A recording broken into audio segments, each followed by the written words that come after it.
Today's A Mediocre Time with Tom and Dan podcast is brought to you, brother.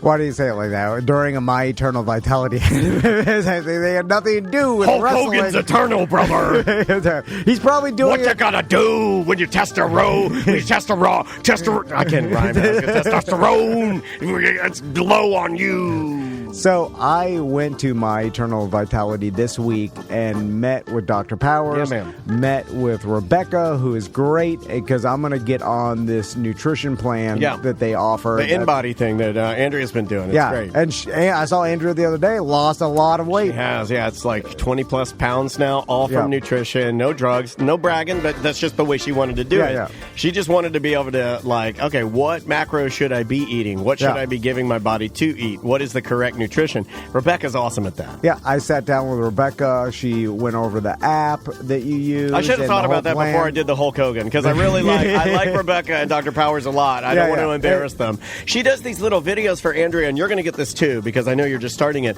But when you do the nutrition program, you use the machine to measure your vitals again, and then she breaks it all down for you in a video and tells you exactly what you're doing right, what you're doing wrong, what you need to improve on. I like it because it's just pure science. Like the machine basically scans your body and then sees how much fat you have and how much muscle you have, and then your whole goal is to increase muscle and decrease fat, right? That's everybody's goal. So what kind of fuel do you need? And then what kind of fuel do you put in your body to do that, and then you track it every 2 weeks to make sure it's on track. It's wild, man. And dial it in. It's what athletes do. It's the science behind nutrition. Yeah. Also, if your hormones are off, that could be screwing everything up too as you age. So I know Andrea's been with Dr. Powers with fixing her hormones and balancing them correctly. Yeah, she's really been dialing in a lot of stuff, man. She is having great success in all areas there. Saw a BDM post on the BDM page that saw Dr. Powers loves it, loves how he feels now, because that can affect how you feel. And really,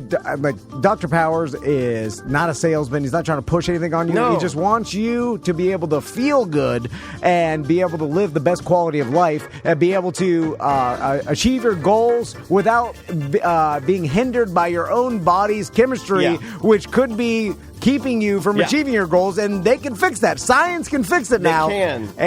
Andrea doubted her nutrition, and let me just, we can end with this. Like, there's nothing more inspiring than when you see your wife who's been working hard on her nutrition, and using, My Eternal Vitality, Rebecca and Dr. Powers. Like, when she goes and she gets a dress out, we have an awards banquet to go to tonight. Last night, she puts on the dress. She hasn't been able to fit in this dress in a couple of years. She puts a dress on and looks goddamn great. And then the confidence boost that you get, across the board, you can fix these things. They're not permanent. You don't have to feel like a pile of crap. You can, like, she wasn't losing weight and had plateaued for the longest time, and you knew she was exercising. It was her nutrition. What hormones can do for your brain fog, your sleep, your storing of fat. Did you just call me a brain frog? Yeah. No, that was for Dr. Powers. Got to throw some humor in there. It's myeternalvitality.com. Take it from Brain Frog. Live from the Injured on the Go Just Call Mo studio. It's a blast! It's Orlando's own Tom and Dan. Hello. This is your Mediocre Time with Tom and Dan program. We hope that you will find our presentation precise, joke heavy, and just right. Thanks.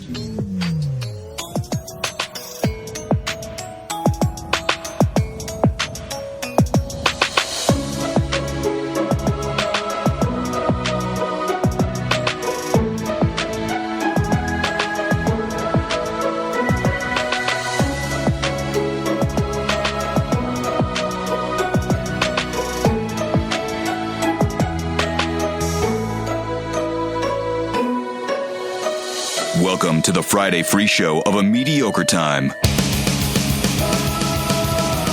Hey! It is another A Mediocre Time with Tom and Dan. I'm Dan. I'm Tom. Who's on the couch, buddy? Our good friend Ross Paget's here. How you doing, Ross? Dude, I am a 9 out of 10 right now. I'm in a good mood. Yeah, I asked him this morning, and I got the answer that, like, when I ask people, I think you're maybe one of 5 people over my lifetime have ever said, well, I'm doing great. I'm having a great morning. People don't say that. People love to complain. Yeah. I'm a. It's fine, dude. You're not a complainer, though. I'll tell you that. I'm not. I mean, this guy's. But I'll never say I'm having an amazing day. I never say that. It's always You know fine. what? I'm going to No give you a good, compliment. No bad. Let me give you a compliment. I'll take it. Even keel? It's fine. I'll take it. It's fine. Cool as a cucumber. Yeah, it's better than this sucks, or I hate this, or I hate you, or, I hate these people. It makes me feel better when someone tells me they are having an amazing day. Yes. But it also makes me suspicious. Yes. You stole it right out of my mouth. I was just going to say. How can it be that good? Exactly. The It day can't be just that started. good. How the fuck are you having a great day? But there's no way. You're not having a great day. But what's the percentage of that? What's the percentage? Is it like 80%? Like, yeah, that makes me feel good. I like that he's having a good time. 20%, what's the secret? Or, like, what are you hiding? What's the percentage? Yeah, I don't trust. 'Cause you're giving me both feelings there, so now I want to know what the scale What is that? Like mixed? That's like mixed signals we're giving you. Well, yeah. That's like driving with both of your feet. You got your brake on, you're pressing the accelerator. You're not supposed to do that. Well, first, I'm thinking you're trying to sell me something. It was like, what are you trying? $19.99. You're trying to butter me up for some sort of closing that is coming later, and then I'm like, if it's not that you're selling me something, I'm curious to why you're having such a great day. I can And I'm answer like, that. Yeah, and then you're going to tell me the reasons why, and I'm going to not believe you. And, it was me leaving my home. First of all, I love coming over here to thank the you. studio, We hanging out appreciate with the that. good old T&D. Yeah. It's always an honor and a treat. We're okay with you. It's fine. It's fine. And so, like, I'm practicing. I was already in a good mood. That was very funny. I was already in a good mood because of that. And then as I'm leaving my house, I look at my baby and I Beautiful hear baby. my baby wake up. And I'm like, man, I wanted my wife to keep playing video games. And then I think about, wait, my wife is playing a video game. She's got... Which is kind of hot. Can I say that? Oh, dude, it's And so I mean hot. I mean that with nothing but respect. But like I said this to my wife the other day, she parallel parked like really fast. Hot! It was hot. Hot! And Andrea playing video games, she'll never do it. It's got me saying hot like Link, dude. Yeah. Hot! Yeah, girls playing video games is hot. It's too hot. Now I'm mad. I've never seen my wife do anything that I like to do. Not once. That's true. I could. She was here yesterday, and I love her.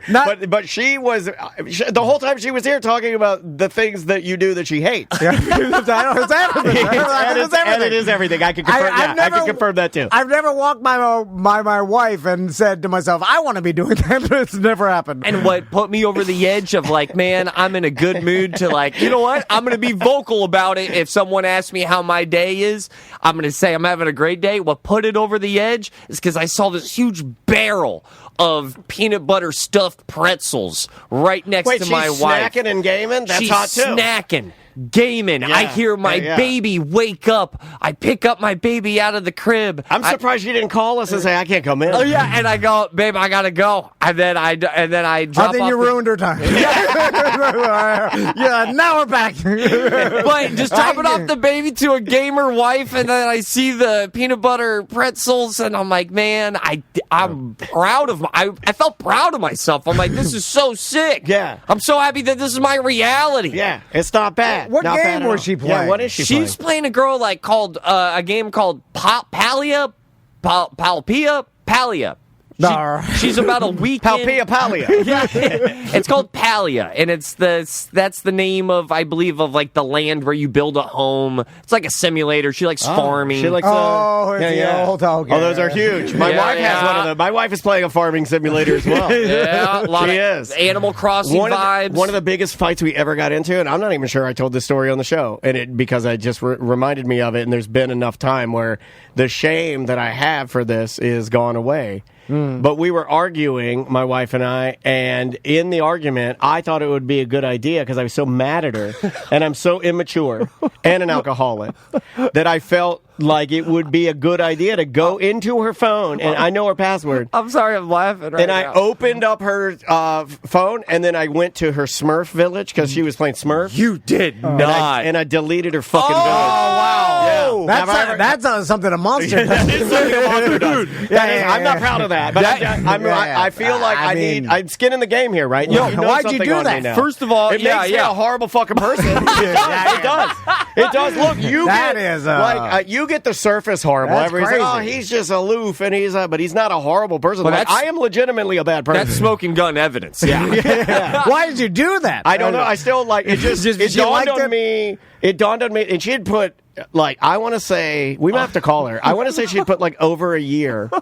Of time into it, and I did the thing where I deleted the village, and then it asks you, it's like, well, you've been working on this village for over a year. Are you sure you want to do this? And I'm like, sure. Delete. Wow, Monster, real monster, real monster. That's something. Sure. Yeah, the chat room is they're just roasting me. Yeah, I'm horrible. I wouldn't have said that. I have no defense. Let I me have no throw this defense out of here. deleting my wife's Smurf village. To the chat, I would say, this is amazing. This is awesome. This is hard to do. I appreciate you sharing that. Thank you for Because I'm that's a not, hero. See, you're my See that? hero. I'm a hero. That it's two ways to look at it. Yeah, you can look at him as a monster, but you can also look at him and go like, "That's a lot of transparency," and I appreciate that. That's got to be. I delete my wife's video game It's too. a Smurf village. If my girl or my partner. Everybody, not one person has said like, who cares? No, Everybody's like, that's crazy. you are the worst person. Well, I'm the worst person on the show. And I'm taking my crown today. I'll tell I'm you, taking my crown. When you have that connection to that simulation farm or village, it's a different type of connection to that video game. You get real like. Yeah. I wonder what Lucas is People doing are saying today. I should have been killed in my sleep. People are saying, Hold on, was she addicted it's to a it? goddamn Smurf village, guys. Yeah, but She was addicted to it, which is that plays Okay, into so it. it's like throwing away our heroin. Thank you. It's not defending a monster. This guy's so good. That's why I love him. Yeah, that's it's my ruining ride her or life. die motherfucker. That's my right guy there. right there. That's my motherfucker right It was there. ruining her life. She couldn't do all the things for Daniel anymore. Yeah, exactly. This guy knows. So you had to delete. Yeah, you can't give me a Gatorade if you're on your Smurf village. If someone would have deleted my Simpsons village, my Simpsons game, and they deleted my my Springfield that I made, yeah, man, that would have. my first response would be, well, why did you do that? This is pulling up such hot feelings in the chat room. I don't know if we've ever talked about something that has made people this heated. Neo Del Rio says, my brother's wife said he had to stop playing the game Destiny or she would divorce him. They are now divorced. Hell, he chose Destiny. It's a good game. The fact that It's a the good game is called Destiny It's a 2, good he chose hold on. Destiny. I gotta put your camera on when you say that. He chose Destiny. He did. He did. Well, my question Some would would say his destiny was in his hands all along. Well, He chose Right? that, The and whole then he time. chose Destiny 2. Yeah. Which is still a great game, too. Were you playing it a reasonable amount of time? Like, Yeah. was it affecting your life, like alcohol and other drugs? You know what I'm saying? There's addiction. Let me see if she can call the show. Were they trying to say like, hey, this is an addiction, and you gotta cut it back, or we're gonna get a divorce? Like, that's reasonable. If he just wants to take away, if you just want to delete your Smurf village for no reason, No, it wasn't for no reason. It was that we were fighting. We were having an argument. Oh, over spite. and it was and I would say an emotionally immature person in order to trick themselves into feeling like they've won the argument would delete a woman's Smurf village. Yes, I will stand on. I'll die on that hill. Yes, an emotionally immature person will do things like that in order to, because the pain I'm feeling at the moment, I want you to feel the same pain. Well, I mean, your wife delivered a Switch 2 to you on a random Wednesday. She did. We have, When a it first weird, we came have a out. weird relationship. Right? Yeah, I don't know why. I don't know why she likes me and my Smurf deleting ways. Although I don't know why she likes that. SJ, you love SJ. He helped engineer our cameras that are glitching again today because of the stupid Google outage yesterday. But he said if he deleted his wife's farm, that she would probably either murder him or cut his dick off. Dude, if you were to delete an Animal Crossing, like 3,000 to 5,000 hour save file. Yeah. I have one of those. I have one of those. Yeah, man. How hard would that be if someone just yanked it on you? Oh, is that my wife? Yeah. Oh, no. Oh, uh-oh. Okay, hold on. We'll put her on. Hey, babe. Hi. So the topic came up. We were just like talking about it, and I don't think I ever told this story on the show. No. And I would have told you don't tell Yeah, me. and You Tom can't said talk he about would have said never say that. This is like the worst thing that's ever been said on the show. It's almost like this is like this is terrible. And I felt like it had been long enough where I could tell the story about how we were fighting, we were having an argument. And an emotionally immature person, when maybe they're losing an argument and they're upset, will do things like deleting their wife's Smurf Village. This is like probably 10 years ago. But like, Because you were bullying me. I mean, that's the really only. That's a bully ass move, dude. Deleting a video game style. she's right. Did he hold you down and spit a loogie and suck it back out? No, I held her down. I used her fingers to delete it. That's I think he was jealous that my Smurf Village was better than his, and he like gave his up, but mine was still thriving, and he that is part of the tale. That is part of the tale. It's not part. Okay, it is part of the tale that we both had Smurf Villages at one time. I'm looking at the game right now, and it looks so whimsical. Yeah, it is. It's good. It's a good game, but I grew tired of it. And you know what I really did to make myself the worst person? I waited until it was Christmas time in the Smurf Village, and they had put up all their decorations. That's when I deleted the village. As soon as Papa Smurf had put up all the Christmas decorations. Wait, I just want. How are you still so nice to Daniel? I don't know. That's a great question. Hold on. I said to put the camera on you. That's a great question. Excellent question. Are you giving him a little coolant every morning? I don't know. Is that why his beard turned gray so fast? I deleted it, right? Didn't I delete the whole thing? You deleted it, or you bullied me into deleting it. You basically were like, what are you doing here? And then it was gone. And you know what? I was a little freer after it, though, because I felt like I had to, like, maintain it and, do it every day. Those Christmas decorations Papa Smurf puts up, they don't clean themselves. You got to get out there with a digital broom and knock the snow off of them. That way Gargamel can find the village. Yeah. It goes back to Tom saying, like, what are you doing? I mean, it was a mindless thing to, like, get away from me. At the time, Daisy was probably a baby, Daniel was probably a baby, and so those kind of things. Yeah, EJ says you have Stockholm Syndrome. You've fallen in love with your oppressive kidnapper. I think there's an element. There is an element that she is being held against her will. And you know what's most impressive is how small I am doing this. I think that's most impressive. I'm little. Like, I'm a lot littler than you guys let on. I'm a little I think guy. Andrea could beat you up. 100%. She's very strong. But when she realizes that... Monopoly, so, whatever. You also had a village? Yeah. And then I abandoned my village, but then she was spending time in her village when we should have been making love, and I think that's why I wanted to. I was like, I got to get this village out of here so I can fuck. I haven't been fucked, and I'm so horny. I'm a very horny man. It takes a village. That's what I say. Yeah. I love you too. Okay, she's gotta go. All right, she's tired. My God! That's a big. To be slapped in the face sometimes. I feel like that's a big reveal. I feel like that was a big reveal. I appreciate that. Man, that's probably shouldn't have shared that. But. So it's Father's Day this Sunday, and it's Ross's first Father's Day. And it feels weird. It's foreign.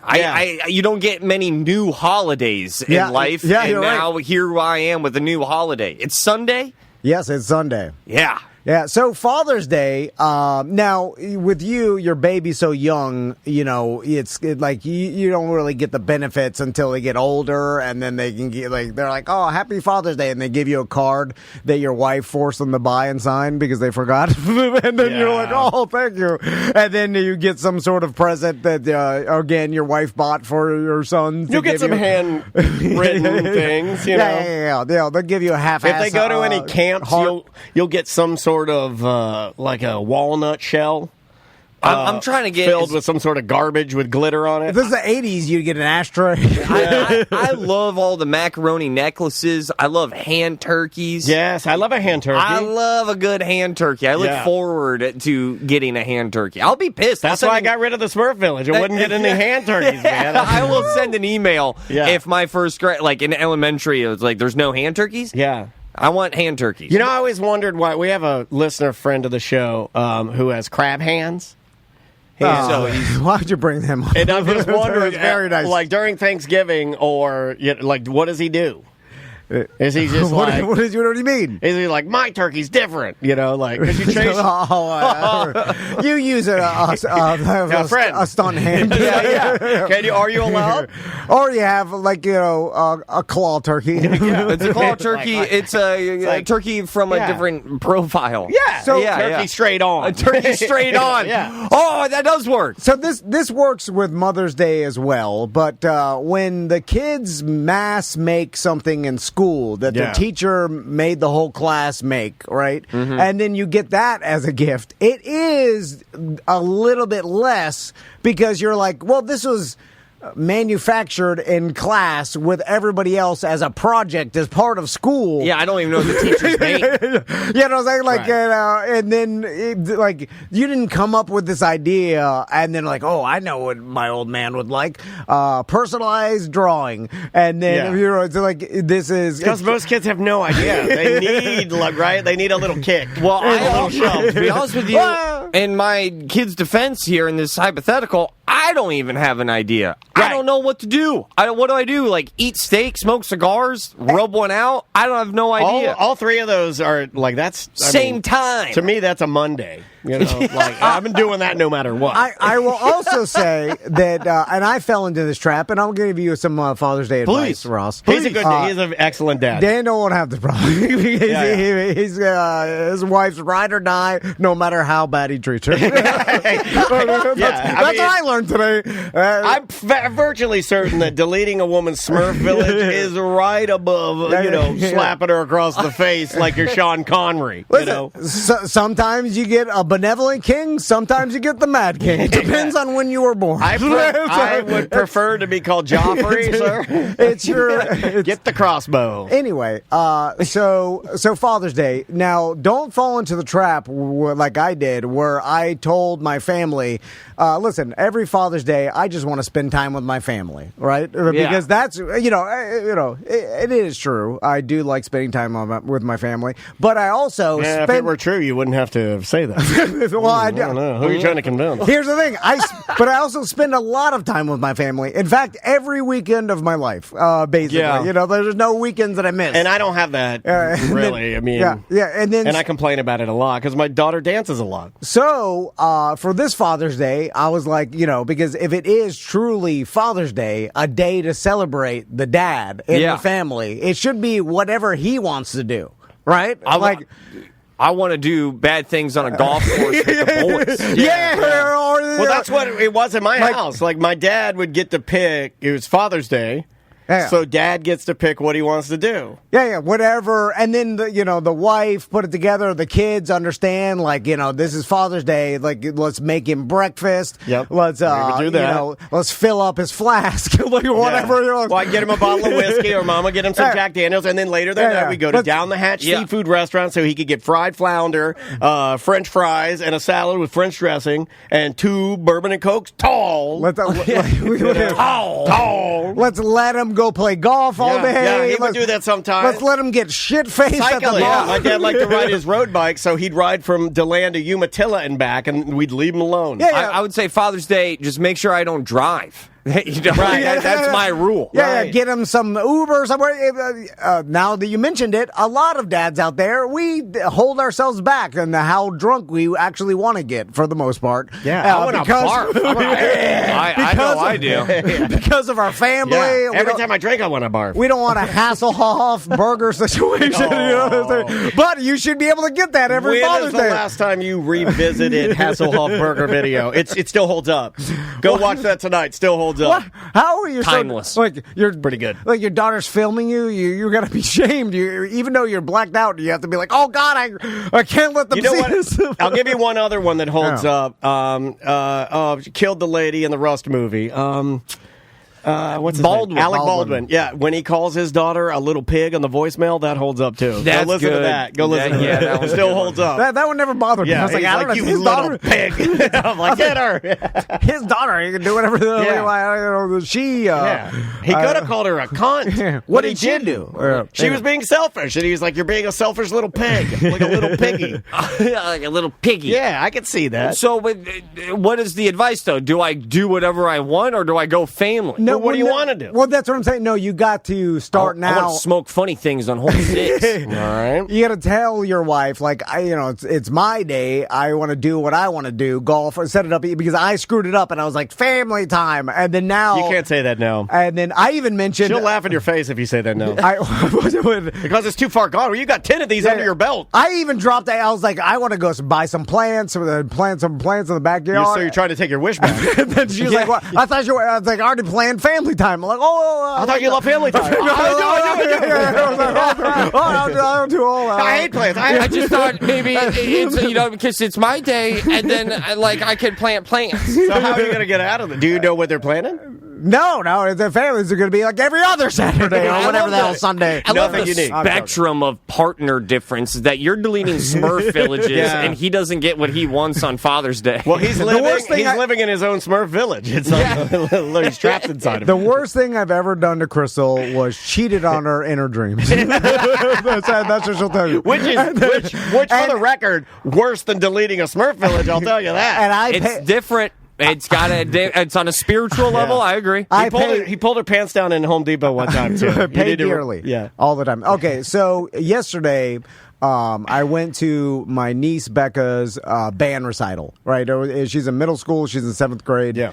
And Plays trombone. Was it whack? trombone. No, she does. I thought she played. Euphorium. Euphorium, yeah. And she started trombone, so she Nice. plays both of them. Damn. And she's actually really good. Good job, Becca. She got the opportunity to play in like some state level Above. Is that where they got band. the Superior? Yeah. She did She's so well. really and- talented. Yeah, and well done. Euphorium. I was a and- band guy. I got to always shout out the band people. And shout out to the rating scale for bands for using the word superior. Yeah. It does sound cool, It's right? so Yeah. cool. When you said superior, I immediately thought that's how they scale stuff. Yeah, when you get that though, you are freaking pumped, man. And it's a when your party. band director tells you got a superior, it's awesome. Yeah, and it's funny because I was in middle school band, and so was Crystal. We're both in band, and then You need to get your boys in there, man. No, I asked them. It's in the they want to blood. go. Yeah. But I'd rather them go to the sports room. Let them flute. But what if they're good at band? Make them trumpet. Yeah. Well, they got the band gene. Band rhymes with band. What's the instrument that you would be most bummed out about, though, if the boys went to the sideline, band? fat sideline xylophone person. Xylophone, right? Xylophone is cool. We all That's seen that. percussion. No, you all see the video of the fat guy playing the xylophone in the sidelines, and you're just like, oh my god, he looks like angry nerd gamer. You can never hear it, and it's like, man, I always felt bad for the xylophone person. Me too. It's the flute, you know. I want them to play the flute. One time at band camp. Yeah, or the oboe. That's what Crystal I played. started, and never in band, but the first, and this is so embarrassing.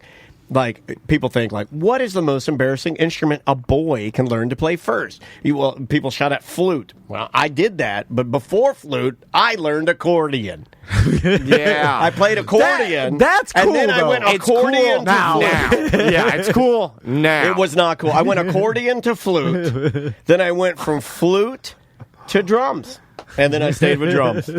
Yeah. What a journey. I'm happy that you got to the cool thing. I know. I am too. Oh, trust me. I Yeah. still had my flute a couple of years ago. So a couple things I noticed. One is I somehow in my mind and was expecting because there was the beginning band and all the different bands all in the gymnasium and where all the parents were in the stands, and so And they there's had all different levels of bands. Yeah, too. yeah. So they Jazz have to- band and symphonic band. and then beginner, and they had to do them all all different. So the other kids had to sit and wait. Like, the whole thing was like an hour and 10 minutes. And so a lot of the kids They'd sat be good if they got an hour and 10 minutes. Sat there for 20 minutes doing nothing. And I fully expected, I'm like, oh, these kids are going to be on their phones, right? Because every kid has a phone, and I'm sure they've banned it for like the band teachers or whatever, and no one's on their phone.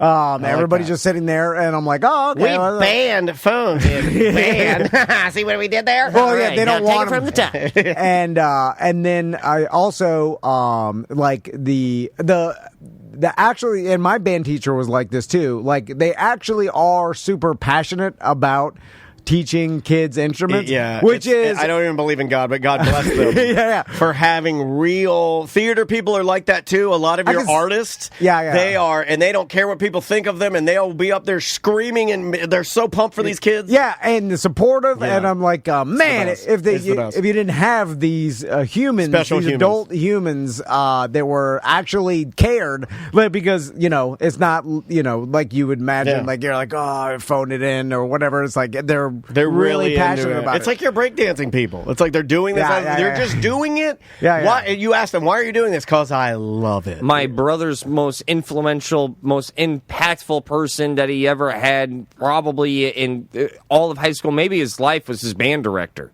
And he was so influential in Southwest Florida. I still have Mr. Maxwell. He was just a phenomenal, what a pioneer in the community. Yeah, that's a really cool gig. And if you do it right, mine too. Yeah, if you do it right, you are someone to a lot of people for the rest of your life. That's pretty impressive. You do carve out a space. Like my band director from DeLand High, I'll shout him out because he still will message me on Facebook. He'll do, like, I have a baby, I have Maisie, and then my band director, Birch Browning, shout out to that guy, trombonist as well, went on to go to Florida State. Now he's a band director at a college. That's the big gig right there. He has his own symphonic department that he's the head of, I believe, now. But that guy, like, he was very, like, it's cool that I still talk to him. And what was your band director's name? I don't remember. We had something going there. We had feeling there.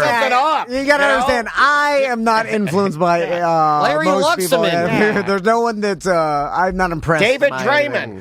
Yeah. I think that's the lead singer of Disturbed. No one made an impression on me. No one, as a kid, I was just like, nah, whatever.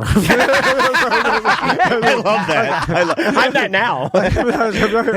But it's something that a lot of teachers don't talk about as much, that the fact that they have an opportunity to make an impression on someone's life, that human being will remember you their whole life. Yeah. Which in normal day, if you're not a teacher or someone that in that role, you're gonna go. You're not gonna make an impression on anybody. No, right? You're gonna do your job, and then you go home. There's not gonna be someone that you actually made a difference in their life, or like changed their trajectory, or made them taught them something valuable that, what I'm saying? So that is a benefit in being a teacher that we often don't discuss. And is a pretty it's a hard concept though for some people to even wrap their brain around, right? Like, so you like to do this just because you see these kids executing things, and that gives you a feeling that's enough of a payment. Well, they remember to continue doing this. Imagine being on your, make it dark real fast, but imagine being a great teacher and you're on your deathbed. Like, that's got to feel like, I had a good time. I am in so many people's mental Rolodexes.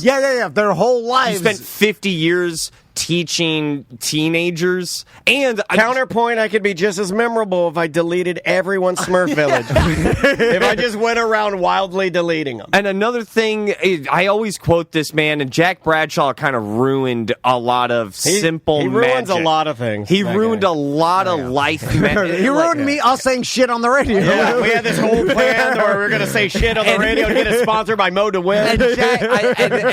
We were going to call it shit, sponsored by DeWitt. I already had the backing. It's shit, brought to you by DeWitt. And but we were talking on a break one time, and then he let me know that, like, we were talking about formative years, and I never really understood the concept of formative years. And your formative years are like 13 to 20 or like 15 to 20. That's why, so many movies are based in high school. High school is such a huge thing. You go back to the music that you listened to in high school, and it's not anything that you might not even like that music more or less, but it caught you at a special time in your life, and those formative years can leave such a forever impression on you. Advertising companies know that. That's why you advertise towards the youth.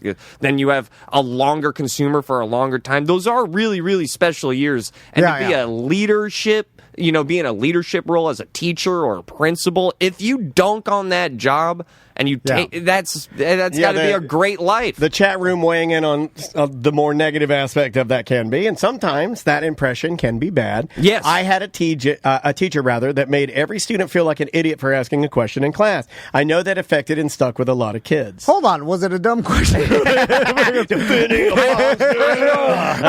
dumb was it? Because I can tell you. Do I write my name where it says name? Shut the fuck up! Get the fuck out of here, you piece of shit! Yeah, it wasn't like how many elements in the periodic table? Like, that's excusable. But yeah, you're right. You're like, where's my book bag? I don't know. So some stupid questions. Speaking of kids. Do I turn this into you? Shut the f***. Yes, am I the only teacher here, you fucking idiot? Is it like God damn. Can I use my foot for the hand turkey? No! That's the dumbest one. You oh my God. I'm calling your parents. Sometimes you need to be told you're dumb. And Robert, that was Robert's question. He said touche. We love you, Robert. We love you. I'm sure they were smart questions, Robert. So, and then he said his friends, not him. His questions were fine. So my niece Becca now is taller than I am. And, I've seen her. Yeah. Well, dude, she got me 2 years ago. We're at fireworks, and she goes walking. I'm like, oh my God. You're fifth grade. She's in fifth grade. She got a bra on. She's like a foot taller than me. Like, what the hell is happening right now? So you had a fifth grade girl taller than you. They all are. They're to leave my Smurf village.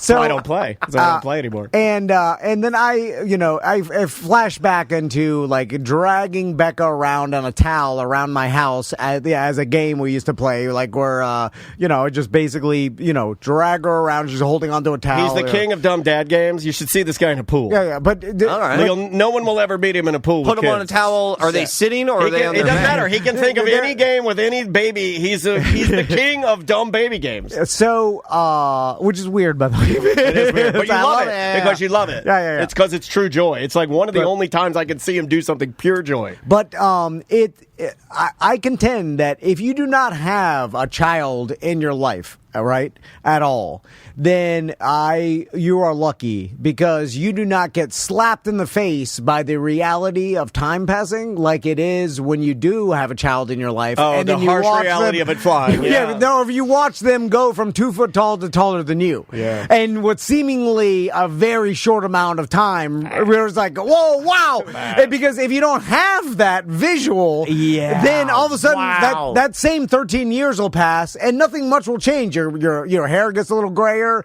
right? But you still have the same, you don't see the trees it's a different grow. marker. Everything's slower, you know what I'm saying? You do get aged a little bit, but you look at yourself so often that it's like, but when you have... You know what it reminds me of? A kid in your life, and it doesn't so much happen with your own kids as much as a kid you don't see every single day. It happens with me sometimes with your boys. Like Tommy came in here the other day, and I didn't even recognize him. Maisie too. Yeah, I'm like, oh, the young woman. Yeah, it's crazy. And you know what it reminds me of is like watch. You know when we went to the Science Center and we were using their telescope and we had it lined up on, I forget what planet we were looking at. Yeah, but like when you're looking at the planet here. And like, imagine, me just looking at a star. The star doesn't appear to move, but we had to keep resetting the telescope because with the power of that telescope, the Earth's rotation, it's just going to get out of focus. It's just a different time marker, and you're correct. You are absolutely correct. It's like a heat check. It's like oh, all right, let's see how old I am this time. Yeah. Then you're like, oh, this human's grown. What grade is she? Was she fifth grade? Seventh. Yeah. Jesus Well, Christ. yeah. It's and she'll be in high Jesus school. Christ. So anyway, let's take a break. Yes, sir. When we come back, we got tons of emails. I want to talk to Ross about any upcoming plans you got. It's, you got a while before you get into the mode of summertime. Like that's a whole different animal. game. As a Planning parent, for that is weird too. having a baby is just like it's. I enjoyed it. I had so far at the first 4 months can lick my ass. Yeah, The last 5 months I love it. Can hug my ass. Our first 3 was ass licking as well. Yeah, Not I good. did not like that was just the hardest. Like the first 2 weeks, why is Venom leaving my son's ass right now? Like, what is that? Yeah, that is. That's what. There's no rules. We'll take a quick break. The name of the band is Prop House. The name of the song is Jeff Buckley. I think these guys remind me of Fugazi a little bit. Like, it's just like 2 singers, I believe. It's good. I like it. We'll be back with more on Mediocre Time with Tom and Dan right after this. 1-844-TOMNDAN or show@tomanddan.com for your email messages.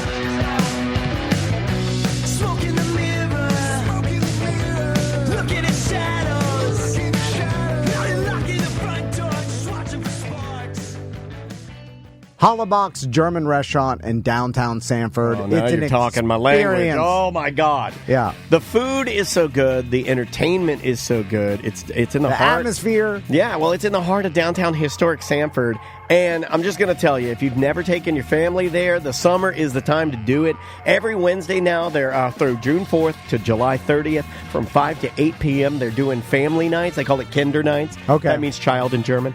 And it's free family fun, crafts, the dance parties, Duplo blocks. Bring everybody there. Everybody can party. This is a family restaurant, it is meant to be that way. It is meant to be family fellowship, loud and fun. And if your kids are picky like my kids, and you're like, well, they're not going to like German cuisine, it doesn't. Hollabox has great kids meal options. We're talking grilled cheese, goldfish and gummy bears, Spatzel mac and cheese. As simple and as kid friendly as it gets. Or if you're more like your kid's more like Maisie, she'll eat that. She'll eat anything. She'll eat like a triple schnitzel. Yeah. She's like pounding down some Bavarian. She's grabbing. That Eisbein, You don't pork talk shank. enough about that. That's Tom's favorite item. Yeah. Get the pork shank. Yeah. It's on a bed of sauerkraut, mashed potatoes, and it's a bone-in pork shank. It falls off the bone. It's so good. I man. just mix I it think all it's together. limited too. So if you're going to get it, you got to order it early. But hey, from top to bottom, Hollabox German Restaurant is one of our favorite places to work with, to eat at, and we're damn proud to have been working with them for years now. Go there, and when you do, eat up and tell them Tom and Dan sent you. Also, Meat Bingo every Tuesday nights at 6. They always have stuff going on. It's Hollabox German Restaurant in downtown Sanford.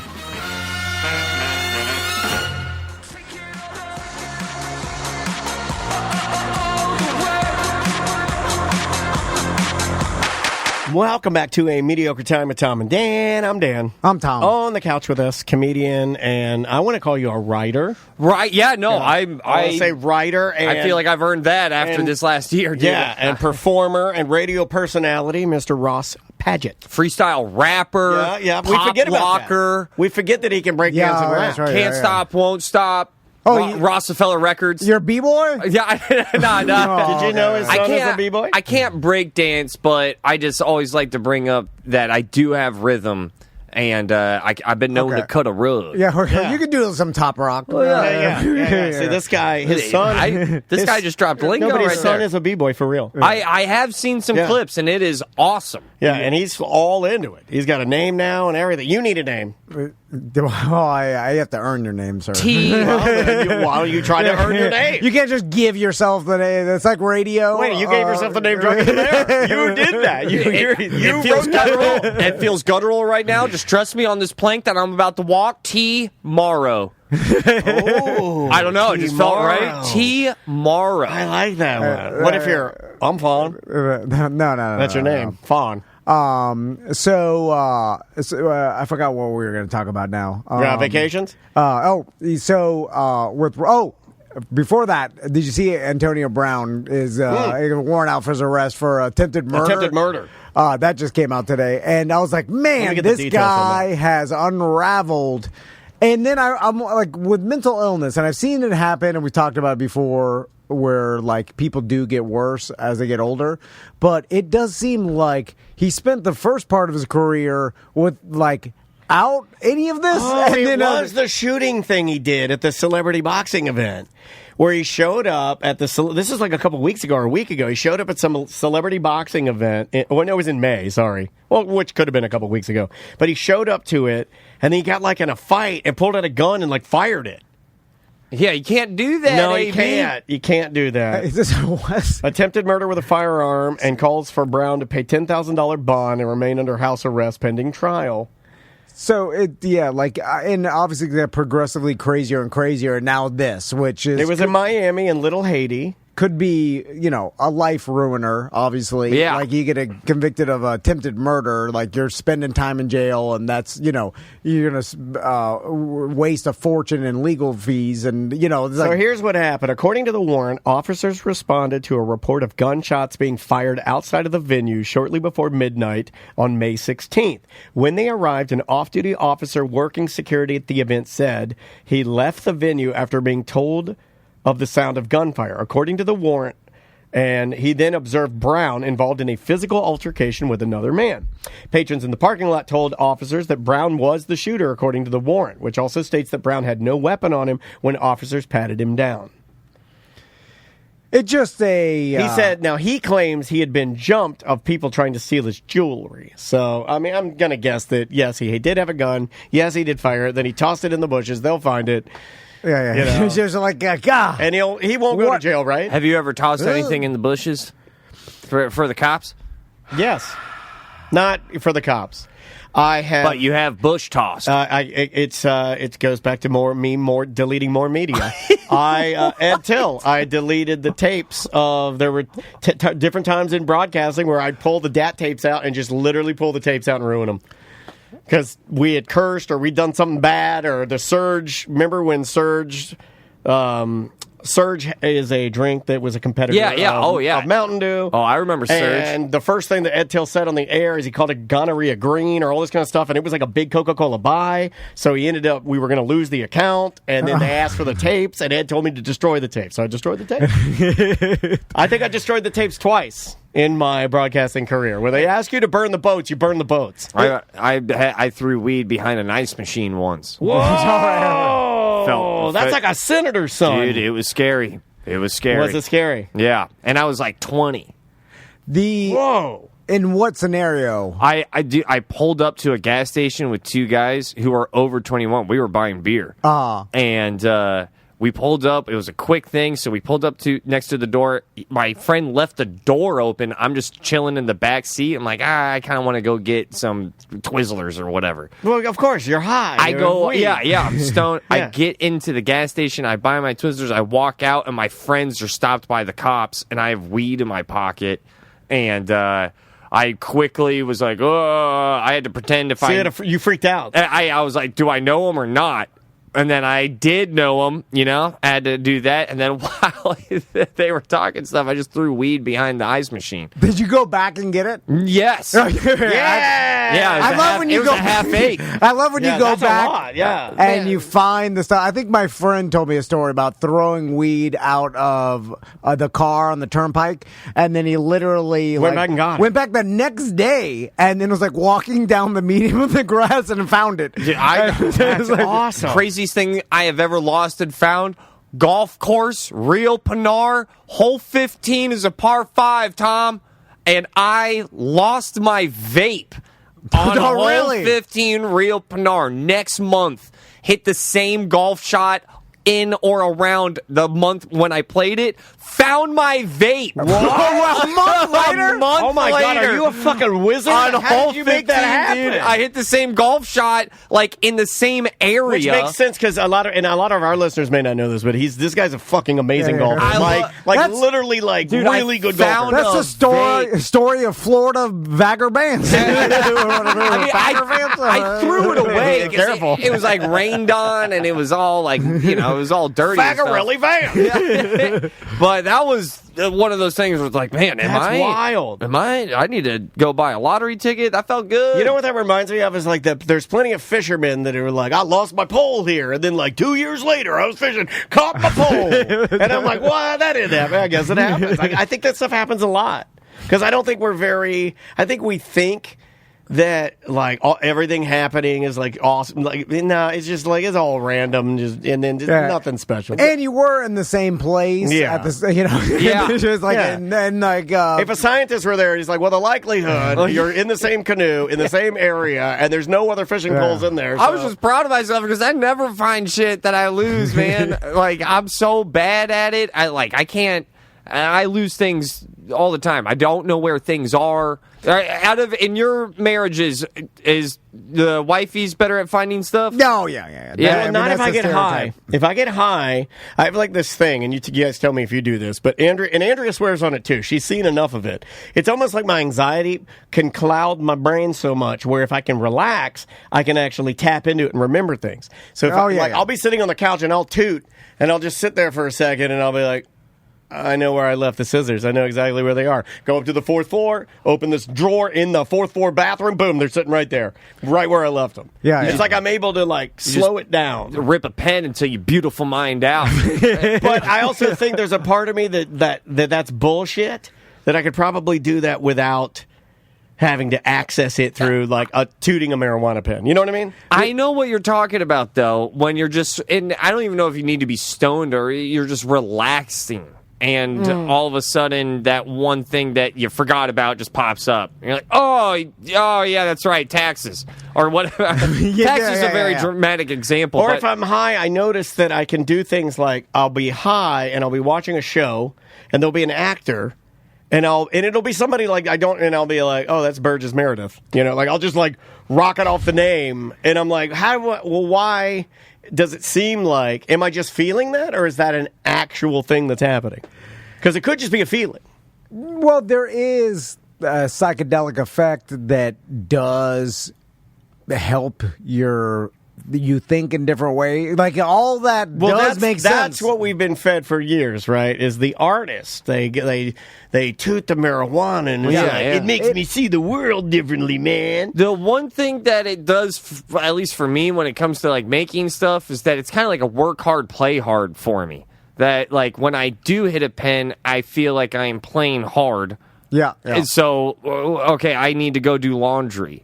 And if I'm going to have to do laundry, well, like, I like being stoned while doing it. Oh yeah, that's called getting your head right. Yeah, I've learned that's that a through construction technique, yeah. the many construction friends And repo.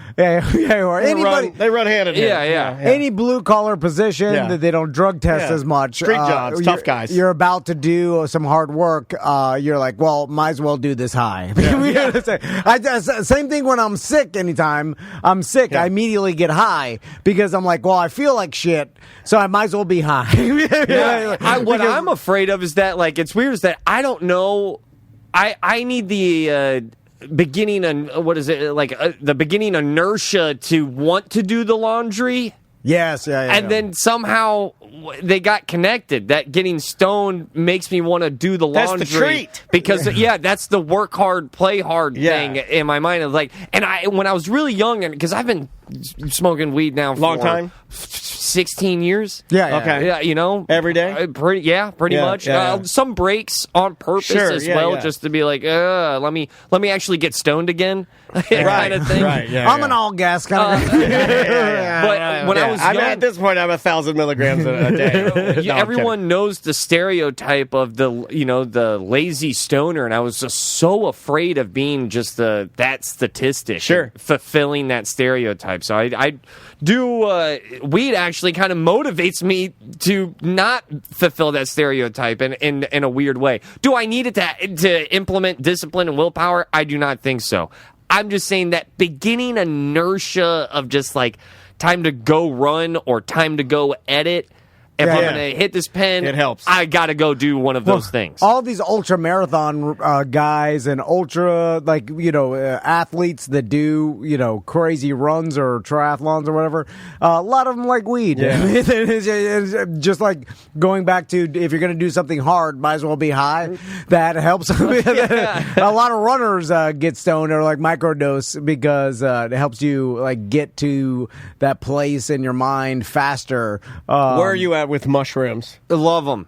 See, that's where I think that's the next. That's where I'm going next. Have you? But I don't. Not in many years. But I don't even like. I want to do the right stuff. I want to try the microdosing that we've been talking about. Yeah, there's tons of.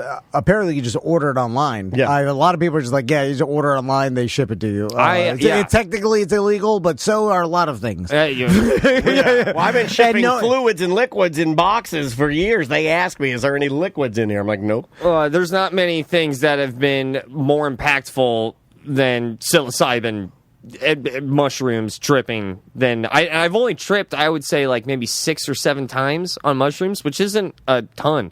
But every time I felt like I just graduated Valencia Community College.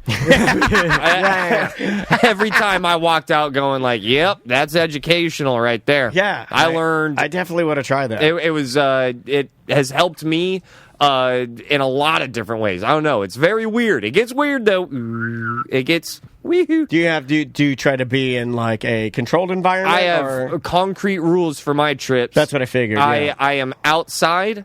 I will not be indoors. Or if I am, it's a movie theater and no one's in it. Like, all right. So okay. Oh, the Pee-wee. I might Pee-wee out. Yeah, but, leave me alone. But I just like, want to jack off in here. I can do a movie theater because everyone's looking at the same screen. I can't do I don't like being in general public where someone may actually look at me, because if someone looks at me and I'm in that state, my first thought is they know. They know. They know. What about purposefully doing it right before you really shouldn't? That's called the amazing That's called Jonathan. the Elon. Yeah. Do it before you go into the goddamn Oval Office. Because then I want to do that too. That's crazy. It is a test to see if you can keep it together. Like you're like, hey, I'm going to do this right before I really shouldn't, and then see if I could ride the lightning. I kind of feel like you and I, again, not that we're airing out all of our grievances here or all of our dirty laundry, but I kind of feel like you and I were inching into that by accident when we were doing announcements for Orlando City Soccer, right? Okay. Am I wrong? No. Am We can talk about it. We would go, the Statue of Liberty. Ross is now doing his job. Yeah, this is my job now. What are you guys about to I'm tell? looking really bad today. And we're talking about the in-game host for Orlando City. Yeah. So we would go, which we never wanted to do. I think they just offered it to us because we were the brand ambassadors and we were working with the marketing department, and we did a lot of work. I mean, and we loved it. Don't get me wrong, loved it. When they first, I'll be honest. I didn't love it. This is I'm terrified of speaking in front of people, and then plus the fact you add the echo to it, and then you're giving me a job that I despise. I got so nervous because I was like, his titties would sweat. Am I wrong? I'm not lying. There's a picture of him. He's fat. He's got two, but he's in good shape now. 2 sweat-stained eyelashes, and right under his titties, he has an eyelash. Right under his titties because he's so nervous. Oh no! Well, it's hot. It's goddamn hot as fuck. And then you're on camera. Yeah. Undershirt. And I had a jersey, so I just wear my jersey. My titties are sweating too, but you can't see it. We'd also have to memorize paragraphs of fucking lines. Yeah, of you do this. Yeah, but guess who's a goddamn actor, writer? Like we're just a dumb radio dork. They give us pieces of paper now. You can read off paper. Yeah, we read. Hold on, I had to memorize it. I don't even know if they told us that. I just thought. I just knew. I was like, I see the TV. No, we never got paper. You're. Oh man, we never got paper. I would write it sometimes on my hand, like the American Airlines. It was JetBlue, motherfucker. I don't know. Oh my god, it was Disney and JetBlue. It scarred me. It scarred me.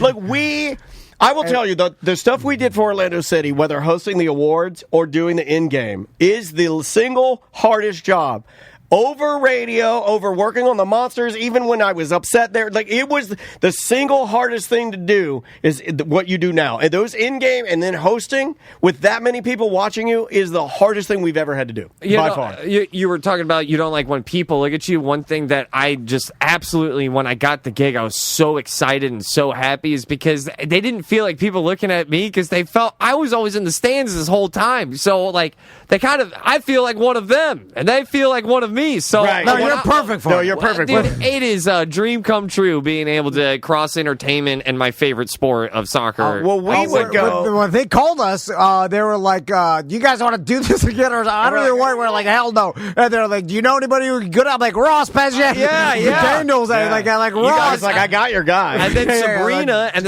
like- got asked yeah. the same thing, and Yeah. Sabrina was like, "I know a guy," and then all of a sudden, bang, bang, boom, boom, pow! Yeah, it I'm all holding came a mic together. for Orlando City. But we used to go to. but you were showing up twisted. Did that? Okay, so we. No, okay, hold on. Let's speak. I was on an edible one time. Yeah, that's true. I don't know why I took it. I was Wasn't like, it an accident? Didn't you have it in your pocket or something? And then you like. well, you could call it an accident if an accident is 2 hours before. I'm like, I'm gonna eat this. and then I immediately I was like, oh, I should throw that up. I'm like, nah, I'll be cool. I'll be fine. Needless to say, And then I'm like, I did a lot more. I did a lot more announcing that game. And then I'm like, if I drink enough, it'll dull it. And I'm like, oh, now I'm drunk. So we would go to Stonewall And Bar. my titties are sweating. I know Stonewall. And we would go to the back patio, and then we became a regular with the bartender at the Outback patio. So we would just sit out there, and they'd have the Mr. fans on, and we'd just hide in Stonewall, and we would drank and hammer Coors Lights. I'm like, Cocoon, go. I think We're like, one more, we can handle it. No bullshit. I bet you the most. I think I did announcements on 8 beers one time. On 8 beers. One time I froze. Didn't know how to save me. I did. Oh, I forgot about that. You did. I froze. I was just like, you know what he did? He froze, and he was like, "Oh, are my titties sweating?" Do I have the eyelash things going on? Yeah. Luckily, Daniel kicked in, and I was like, oh, yeah. And then I'm like, I wonder if they saw me freeze. And then I looked over, and all the people with the headphones, they saw me. They're like, he froze. I'm so curious about about relationships with alcohol because I know that you guys have had a Lord of the Rings trilogy experience with booze and alcohol. Oh, yeah. What was One ring to rule them all. So first question is, what was the last time you guys had a beer? And then the second last question night. is last night. Well, it was my birthday, so.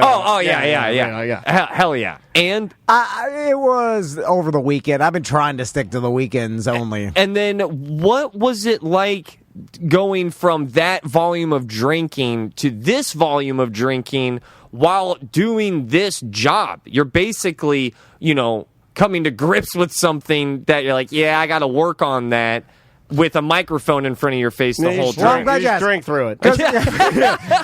You just lie. Well, You say that you don't do it, then you do it. My alcohol. Hide it from your family. My alcoholism would tell me you're better when you're hungover. Like, that's when the true comedy comes out. I mean, when there you're is a- hungover, feel like shit. There is a And I fucked up trick myself trick to that where there are times when you can come in here, and I'm not going to say you're better because you never No, are. no, yeah. Yeah. But I can say you can get. I'll never say that you're not better, and you never will be. But what the hangover does give you is I don't give a fuck, and that there's a beautifulness in the I Yeah. don't give a fuck attitude, which almost becomes a yes and in the Yes. improv world. Like the I don't give a fuck almost becomes like you become like the guy that unfortunately this is a bad analogy, but a good one.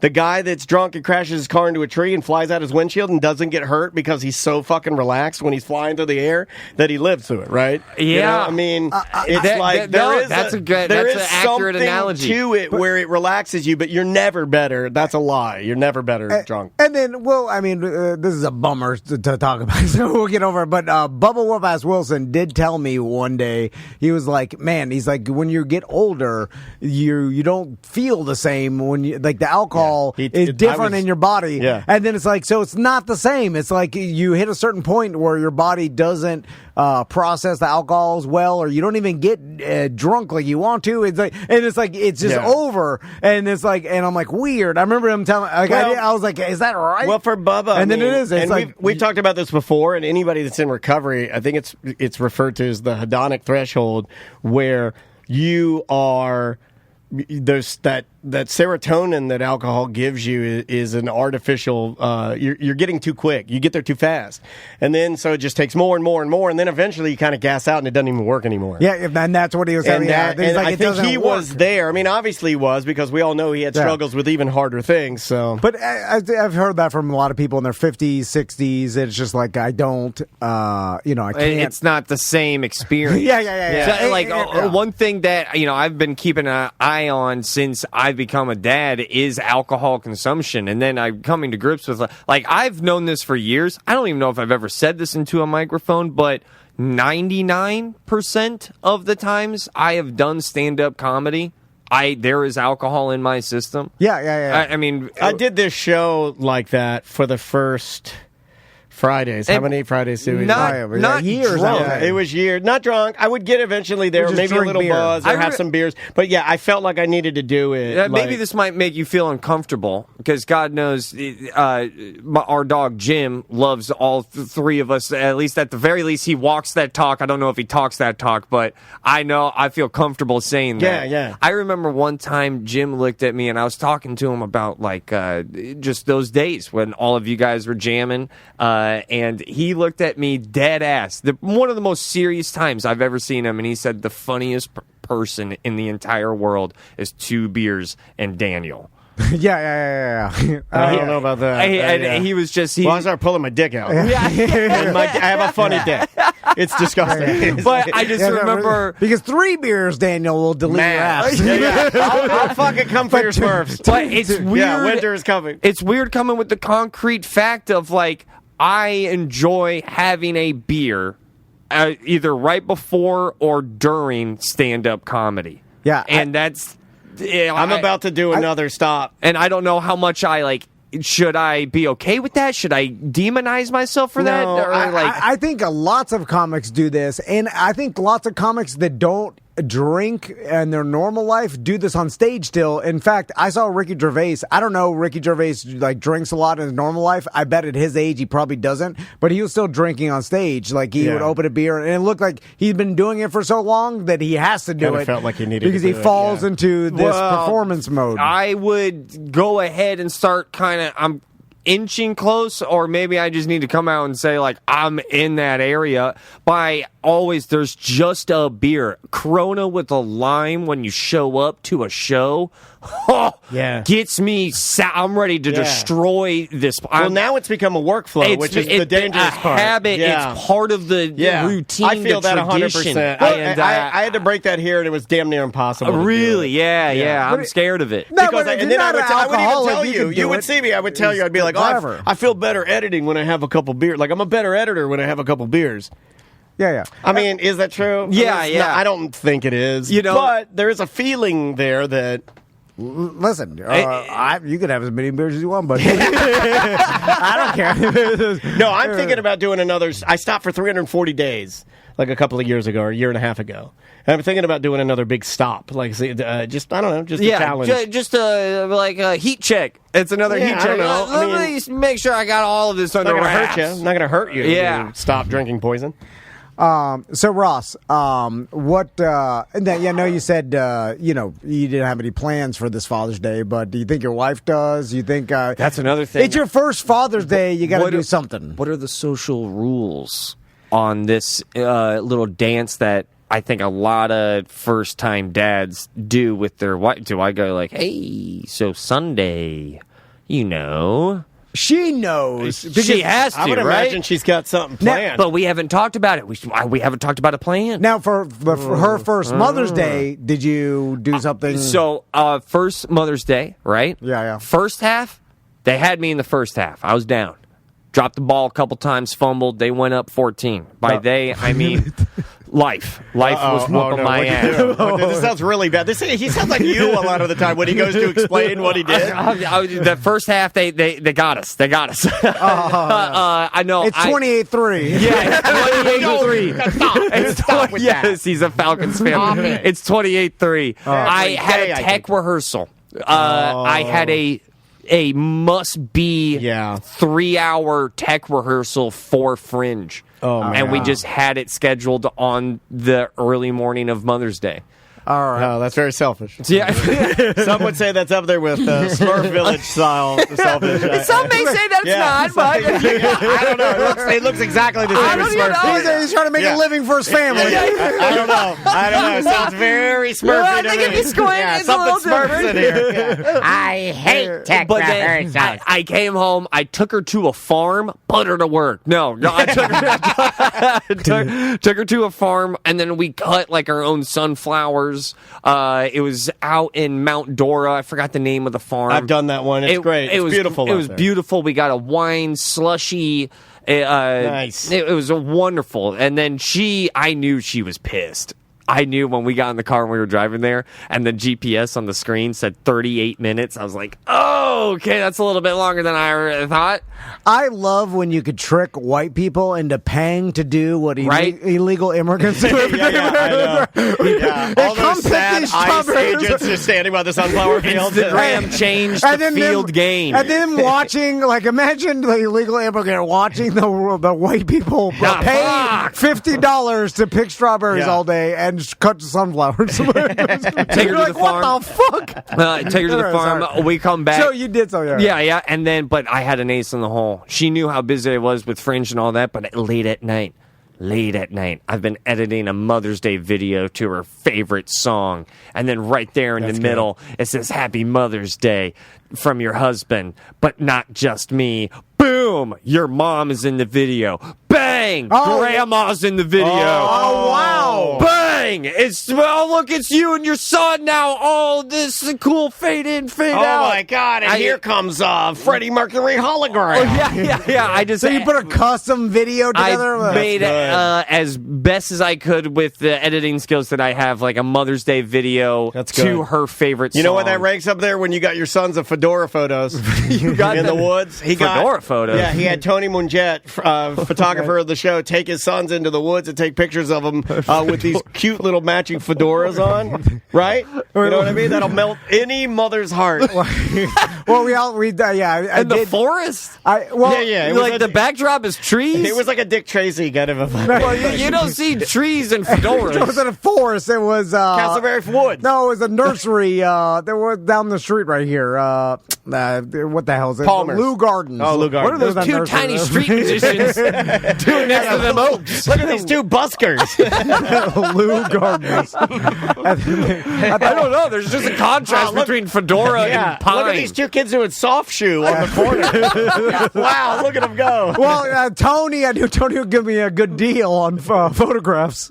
He did. And so that's another I can thing. tell you why. You went fedora and trees. That's you baby photographs is a good Mother's Day. Oh, they love photo. it. I'll show you guys the video if you're interested. No, not that interesting. I don't like seeing There's a other boob people's- shot. There's a Here's- boob shot. Oh, hey, I'm back in. So, needless to say, she was excited and happy about this. We Mother's got Day. tears. I wanted her to cry as hard as she possibly could, and I think I got her there. So that means that most likely she's planning something for you on Sunday, unless she's a poor gift giver. I don't know. She's so good. Okay, if she's so good, you're getting something. She's so on good, Sunday. but like I said, we haven't had the discussion of like, hey, what are the plans? What do you think? What do I think? I've talked about it way more with you guys than with her. Okay, well, she's probably keeping it a secret for you as a surprise. Yours too. My wife has. Because we do so much with Maisie and her dance, and her birthday is on Father's Day. So I'm just taking the Oh, birthday L. Sunday. Yeah, birthday Sunday. So I'm just taking the L, and we're just doing, because my birthday was yesterday. Yeah, Would be yeah. really funny though if you took it back. If you took the day back. Okay. Like, it's a Father's Day. There's still some time you can convince me. I mean, I'll check to see if Maisie has a Smurf Village on her iPad. Okay, a little fast forward though. I can see this in your latter years. That is what's going to happen. Oh, it's When already. you're an My old- birthday's already been washed away. No, and I'm okay but when with you're that. an old man and Well, that won't she's happen. older, Yeah. right? You it will switch. Father's Day will beat her birthday because a 35, 38-year-old birthday is so mundane, but a couple last Father's Days, those shits hit that's hard. also really grim. Yeah, you think this guy's living until Maisie's 35? You're insane. Yeah, what are you? This is George R.R. Martin over here. This guy's writing some true fantasy. know, dude. That felt good when I said it. I like that You might as story. well have said there's an ice dragon flying over this place. The Reaper's tapping on the window. What are you talking about? He's right here with me. He's been helping me work. We just went off the goddamn videos are all fucked up. all right. Now I'm going to get that other hit. Let's take a break. Yes, sir. Well, let's come back. Let's finish up with a couple emails. A couple of voicemails, too. Yep. Some voicemails, and then we'll cruise off into Father's Day weekend. Love it. I wonder what I just thought about it. Like Mother's Day, there's people on the streets selling roses. The orchid guy comes out of the gas station. There's lots Orchids of everywhere. street side fare Yeah. for last minute dads to pick something up and bring to their wife. Right? No one's selling jerky. Yeah, it's weird. No, where's my strips of? Who's tanning leather? And I realize it's not because, listen, if there was money in it, people would be doing it. It's because the mothers pre-plan so much further than the dads. Like, the dads need Brilliant. the last minute orchid guy because they forgot and they're on their way home. They're like, shit. yeah. That happened to me. Yeah, of course. And there's that just goes to show you how good women are. My dad, out of you would think I would have learned this, but my dad was the king of Valentine's Day, Mother's Day, Christmas, Yeah. all of them. You want to know why? I think I figured this out way later in life, though. Like, way too late. He's just so horny. That he did. Look, I'm serious. You knew Being my dad. ultra horny is a good And he was motivator. ultra horny. And he would not, because I think he was so concerned about getting sex that he would, he's like, oh, Mother's Day's coming up. I'm getting a card. I got you a card, Dan Lee. I got flowers. He was very good at it. And he did, very rarely did he ever drop the ball. He picked out clothing for my mom, all this crazy shit. I can't even scratch the surface. I love how oddly romantic that is. I don't know if it's romantic, but I think I knew his motivator. I think I do. It's the Pepe Le Pew. Yeah, my dad was Pepe Le Pew. The land Pepe yeah. Le Pew. Maybe I appreciate Southern that. Pepe. The honesty about it then. It's just that's his number She likes one Godiva. motivator. All right, what do we got here? The name of the band is Bones Shredder. The name of the song is Daylight.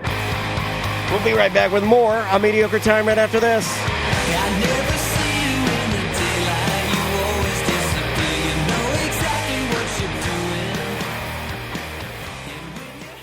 If you need a brand new car, we have some options for you. I think we have good ones. Sport Subaru, Sport Mitsubishi, and Don Mealy Chevrolet. Those are our car partners, and we have tons of listeners that have Subarus. Sport Subaru right there on North John Young Parkway. Talk to Mike Stacks. You can get a hold of him through our website at tomanddan.com. Click on the Subaru link.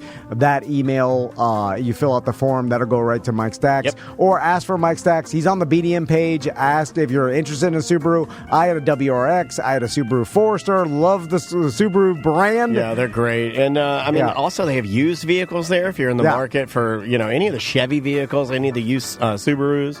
Lifetime powertrain warranty. Also, there's no dealer fee at Sport Subaru in John Young Parkway. So, if you're interested in Subaru, talk to Mike Stacks.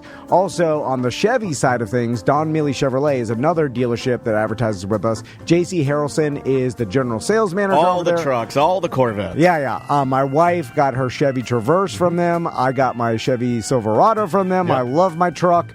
I may be in the market for a new truck. I just finished paying it off, and I was like, I want the AC Spend it. seats. Spend Yeah, it. I know. Yeah, so I may be talking to JC soon. But when you go there, he's a sales manager. Just let him know you're a Tom and Dan listener. I hope you get They're a gonna take care of Corvette you. instead. Get something not mid-engine Corvette. Get something not practical. Come on. Yeah. Just scrape the rims every Yeah, day when I every park. day. And you can sit there and watch me. You're just like, oh, I love God. it, though. But think of how cool you'd feel in that thing, man. Take the T-tops off. It's Sport Subaru, North John Young Parkway, and Don Mealy Chevrolet in Claremont.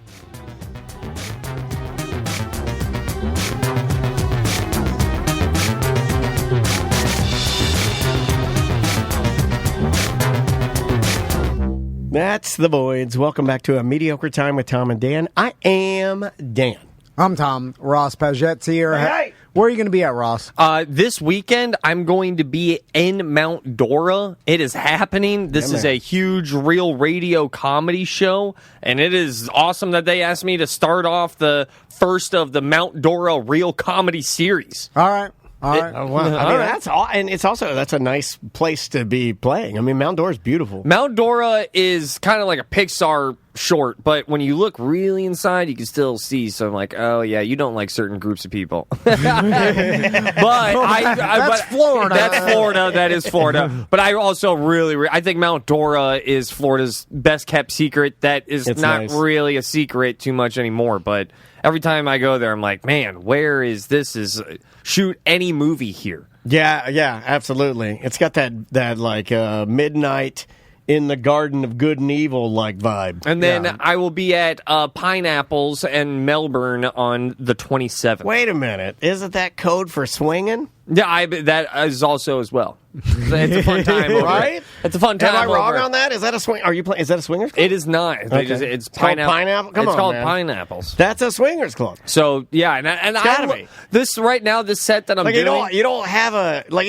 if we had a restaurant called Penises, or Cocks. It doesn't fly. I but- know I've said this before, but the swingers, they should have adopted a different fruit than pineapple. the spikiest. Yeah, they should have had a fruit that looks like it could go inside you. It'd be eggplant, cucumber, Eggplant, carrot at the very least. Eggplant found its way digitally, but not in the culture, not in the Yeah. real world. Or just go peach. That's a Did you connotation. guys see the guy who's having his penis made into an emoji eggplant? Is that Have you real? seen this? No. That's wild. He's having plastic surgery to make his penis look like a eggplant. An eggplant emoji. An eggplant with like Okay. silicone injections and What country would that surgery even fly in? don't know. Don't Well, know. They gave me a hip replacement, Yeah. and I'm a didn't monster. even need it. Yeah, I'm a horrible man. I'm right up there with Andrew Tate, apparently, according to the chat room. For deleting my wife's village. Anything south of the United States, usually, and then some Europe, Eastern Europe. Yeah, there's some strange surgeries out there. I got down if we can tangent for a second, and then we'll do some voicemails and emails. I got into a wormhole, or a rabbit hole, rather, not a wormhole, of like strange surgeries where people get addicted to like cutting body parts off. Yeah. And I find it hilarious that some countries, looking at you, Turkey, is just known for their surgeries. And that when you They go have on a villages flight, made when for you it. go on a flight from Turkey back here, you just see everyone bleeding from their scalps. yeah. The hair transplant. That's hysterical. We to had a me. friend that a friend of the show that went to one of the transplant or transplant villages where it's like literally it's just hair places and hotels for people that are staying to get their hair Yeah, done. yeah. That's Yeah. all it is. And it's it's a like- city of hair. There's a bunch of medical tourism. Like, Yeah. and Colombia used to be big for breast implants and like other surgeries, and even now Mexico. And like people have set up shop just because like the American doctors would go and set up some Mexican clinic where they'll do surgeries just because they don't have to abide by the same, expensive, the litigious stuff, the insurance, and Dallas all Buyers Club. Yeah, and also, some you cut some cost and offer a discounted rate with the same equipment, and then people go and they're like, I could save $5,000 by doing it in just. I a also short had flight. a friend go there, a friend of the family rather, that went, and it wasn't Turkey, but it was somewhere other than the United States for dental implants, and it was like a quarter of the cost, and the work is phenomenal. Like, the work that they got done is incredible, but they just had to I have to fly to this different country and get through the language barriers and work with a doctor that's not in, America. Do you guys do any research with your doctors? Like actually look into? My wife does. She's a big fan of the 5-star, 4-star review too. system. If it's there, and I think the most important review metric is how many reviews. If something has 900, 1,200, thousands of reviews, at the very least, people have used it and it's not closed. Tried and true. Yeah. When I got, I'm with you. Yeah, I've never done this in my entire surgeon. My surgeon, like I found the best. Like my guy's 5 stars. Might as well. Dr. P, like, no, I did. And then there was another guy that I was going to go to that I think some of our listeners have gone to, and he's 4.5 stars. I didn't choose him. I chose 5 stars. When I was driving to get my vasectomy, Crystal was like, "Oh, what's the doctor's name?" I'm like, "I don't know." Dr. One Star. His last name's One Star. I didn't even know. UANSTARR. He's Asian. I didn't know his name. No, he's Dr. Juan Star. And then remember and then we found out, and then Crystal's like, "Well, is it this one and this one?" Because I knew the place, and I just going there because a client was like, "Hey, I got my vasectomy here." I was like, "Okay," and then I just called, and I'm Where like, to plug it? One vasectomy. But even like my general, I never looked at any. I got shoulder surgeries and stuff. Never even looked at their past or what. I think that's more like. I think that is a little bit more of a newer thing. I don't remember my mom and dad ever. It'd be word of mouth. Like, oh, he's a good doctor. Best form of advertisement right there is word of mouth. Yeah, I mean, but that's a newer thing. I'm like, they're in business. Like that's my only qualifier. Well, I mean, there's some butchers out there. But is there? There's malpractice, and there are people that don't do a good job, and maybe people that go a little too quick. Yeah, but did they do one bad job out of 30 good jobs? Well, my guy had that. My guy had a bad review, and he was still 5 stars. So you're going to get some of that. But I'm talking, chances are you'll get the good. But job. what if you get a 3 and you want 3 stars? And he's got, out of 900 reviews, he's got 120 1-star reviews. I'd be like, well, why take that? I'd rather take the 5-star with the 9 1-star reviews. Why not? Yeah, well, I would never even look at it, so I just take my chances. Then it doesn't matter anyway. Yeah. And if you're not governed by the star system, then you're not governed. You're a free man. I know. You're literally a free man. You do whatever you want, but you may get a wonky hit. Is it open? Okay. Might get an eggplant wiener. Yeah, you could get an eggplant. Let's try this one. We have a comedian here. Let's do this one. Hey guys, I was listening to the Guy Torrey interview where he was talking about the Cat Williams interview, and he said that Cat Williams did that all premeditated, for social media clicks. I don't think that Cat Williams is a social media guru. I think he's always been very opinionated, so I think that was coming, from the heart. But what I really called to say is that the guy that was interviewing him, Shay Shay, who I'd never heard of before, that guy is terrible. I can't believe anybody listens to that show. That guy has nothing to add to the show or to the conversation. I like that he called him Shay Shay. That reminds me of when Bubba called Shanae in the elevator, and we lost our minds. I thought we were going to cry. We were laughing so hard. This is Shannon Sharp, and that's it is odd when something like that happens where. Obviously he was offered $100 million, and the show that he started doing is blowed up, and you're like, what is it about it? Because this guy's a football player, and I'm like, so it's not like he's trained to be a really good interviewer or a good broadcaster for that much time. But he seems harmless and kind of fun, right? He smiles a lot and he's good looking, and he's very charming. It's the realness of it too. Yeah, and the fact that he's more relatable to the masses, I believe. I would agree with everyman. Yes, I think that's right. Every man, but it's you appreciate the ruggedness because if it's rugged, he's not lying. So is it the same vibe and the reason why we like Marshawn Lynch when he does those city takeovers? It's more real. Well, those are and he curses up a storm. I honestly believe I would, if they gave Marshawn Lynch his own show weekly, to just go to places and you just observing him be him, I would watch it every week. Yeah. I find him to be so funny naturally. There's also an element of he's not going to make it uncomfortable at all because he's never going to go hardball or call someone on their bull. Even though I've heard him safe. He said something like, "Wait a minute, what about this?" But he does it in a way that as the viewer of the interview, you're never uncomfortable. Well, he lets you stay in control. Yes, yeah. And then sometimes, like, because we're not watching some sort of hard-hitting Club Shay Shay thing, even though, like, what's his name, saying crazy shit about everybody. Well, Cat Williams. And Marlon Wayans was talking about some serious stuff on there, too. I mean, they get into serious topics, but it's not. Yeah. But yeah. So I think that's appealing to people, but is it worth $100 million? The View say it is. Who dropped $100 million for some media company? Yeah. Like, I think it's kind of short. I think that's a premature buy. I think it's not worth that now. I think it maybe was at that time, but I don't hear a damn thing about Shay Shay now. Well, as soon as that $100 million deal, a bunch of allegations came up from his past, and then all of a sudden he went and everything went dark. I think, but also just I think things aren't hot very long now. You are correct on that. Again, that's why. Yeah, is anybody listening to Travis Kelce's podcast or the Kelce brothers or something? Like, they probably will start once the season starts or something. It becomes, but it's like now it's off season and dips off.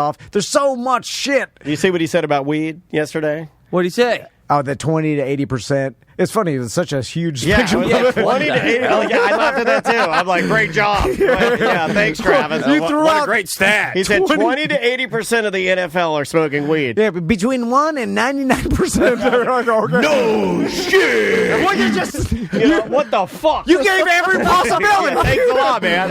Shit. Yeah. Are you really that fucking dumb? I think he was. Damn. I think he was smoking when he said that. Yeah. But he says a lot of NFL players smoke weed, but everybody's known that already. In fact, then he started giving up what they do. He's like, they usually stop a week or two before minicamp and they sweat it out. It's like, shut the fuck up. I thought the NFL stopped even testing for marijuana. I thought that too. Yeah, like I don't think they broadcast that because still people they want to be squeaky clean, fucking and get all that protect the badge advertising money. But I'm pretty sure that they don't even test for fucking THC anymore. I mean, like, I don't know how they could. I mean, that would be embarrassing for the NFL suspended 3 games smoking a joint. It was like when or it's in your system. Yeah. It's like you were taking it for recovery because you. Well, that's what I say. Don't take my excuse. You take a CBD or whatever. It's not for recovery. It's not. You're like being high. Come on. Addiction is a disease. I like feeling fuzzy. Yeah. It makes my video games game better. It reminds me of the time when a national manager, Jenny Sue Rhodes, at the time, Clear Channel Communications, told our boss, Chris Kampmeyer, that she was going to test all of the entire building that we worked in, Real Radio Studios, all 3 floors, all stations. He was going to test everybody for marijuana. And Chris Kampmeyer said to her, because I was in the lobby, he was like, I wouldn't do that. No. We won't have a staff. And he was right. Yeah. It was especially 25 years ago. There'd literally be nobody to work there.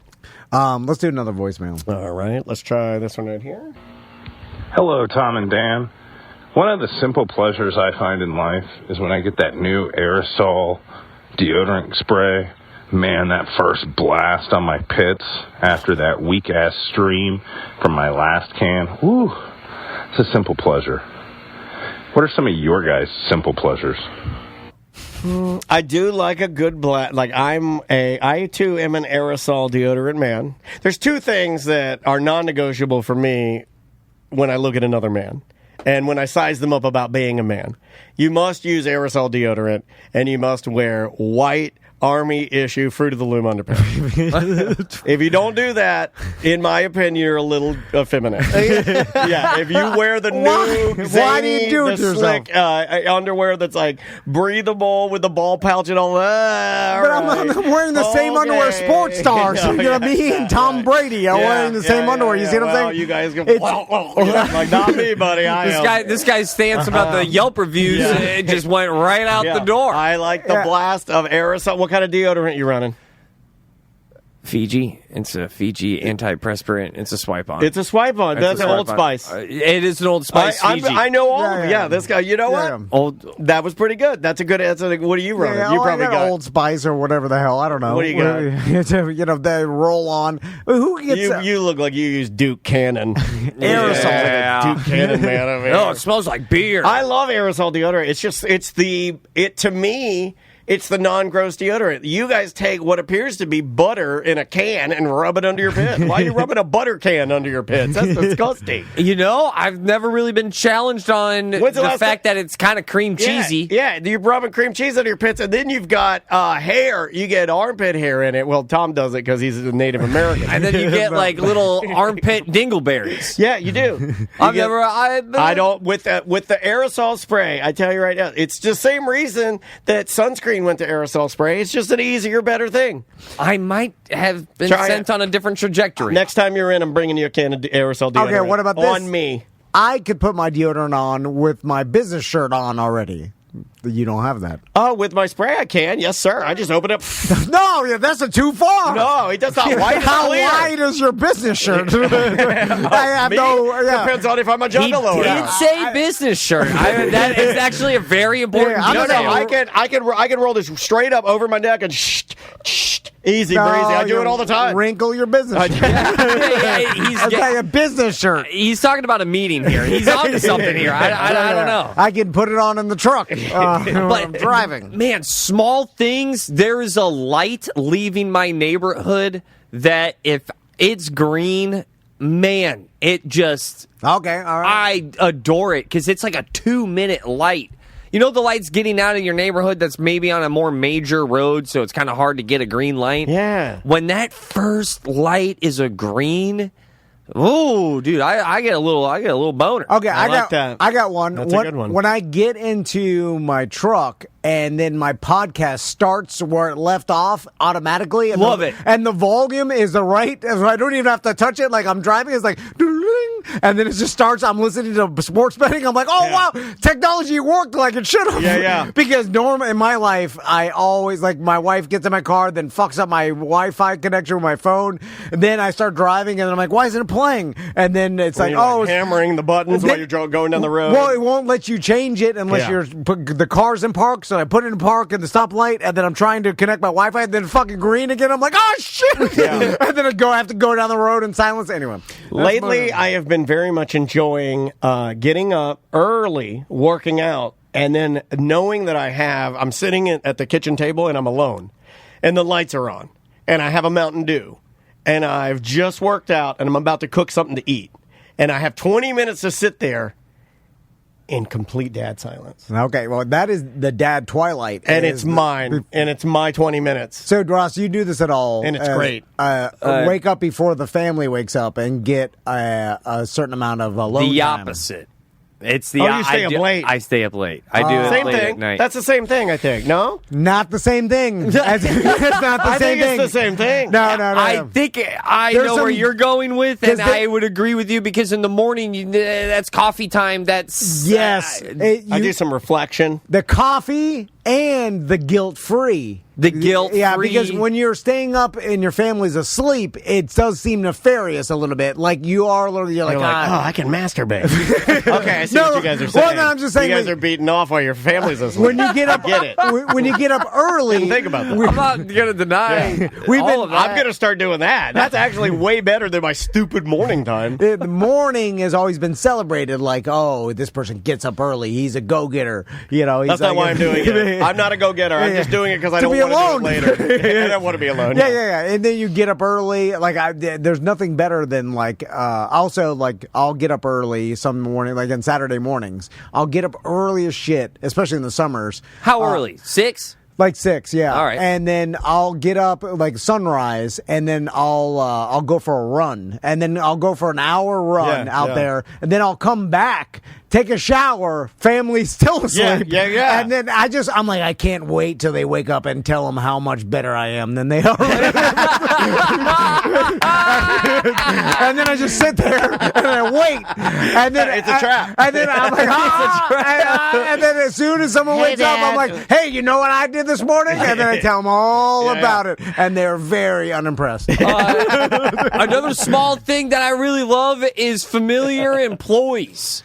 Like, I love, like, I can quote some names of people that I love seeing whenever I go get food from them. 7-Eleven on Corinne? That's Tony. I love Tony. Boom. She's my lady. I love her so I'll much. go Linden Waffle House. I'll go Woody Beefy King. Yeah, Woody Beefy King. Shout out Woody. What a vibe provider for 407. Yeah, he's a little bit more of a chirper than you. You're not. I chirp. I like that. Or do you? You used to love your bank man. And then what He happened? fell in love with this really good-looking black guy that worked up here at SunTrust. No, I just went there all the time, and you got to know him. And I bet you the forearm size. Yeah, there's also This guy was a Black Panther. You know what I mean? This guy was sexy. I'm glad you mentioned that because I didn't tell Daniel about this. What'd you do? Like it was some days you embarrassed me or something? when I run out of ingredients, I have to go back to the old Planet Smoothie, like the old days, and order my smoothie. Yeah. And then so I thought you vowed to never go back there because No, did your I wife run think out. you were cheating on her Well, with one of the smoothie teens, the teen girls that no, make smoothies? What is it called? No, it's This guy used to flirt with all the teen girls making his smoothies up there. They were He's boys, up there by the way. yeah. Well, either way, Some of the you know, boys. No, hey, just everybody's fluid these days, dude. I'm going there. It's in to sleep with boys these days. I was